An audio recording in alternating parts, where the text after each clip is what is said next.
Questions అయిపోయినాయండి. కాకపోతే కొన్ని పంచులు తగ్గినాయి కాబట్టి లాస్ట్ పంచ్ మంది అయితే బాగుంటుందనే ఉద్దేశంతో మైక్ లాక్కున్నాను. ఇందాక అడిగారు, ఇన్ని సంవత్సరాల నుంచి మీరు హీరోగా ఉన్నారు, ఎన్ని సినిమాలు చేశారు, ఎన్ని క్యారెక్టర్స్ చేశారు, మీకు నచ్చినవి ఏం వదిలేశారని ఒక పెద్ద మనిషి అడిగారు క్వశ్చను.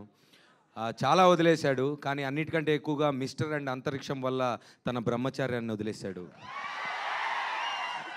అంతకంటే ఎవరు వదలలేరు. See you March first Operation Valentine. Thank you.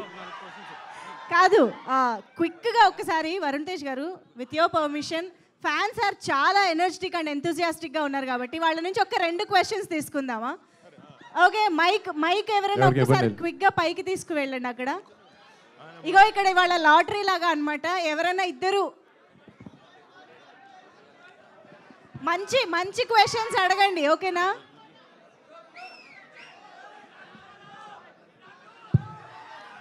వీళ్ళకి మైక్ కూడా అవసరం. మైక్ ఎవరి దగ్గర ఉందండి? మైక్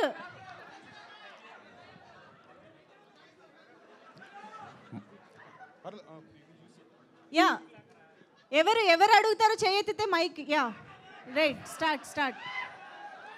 హాయ్ అన్న, ఇక్కడ క్వశ్చన్ కాదు. హాయ్.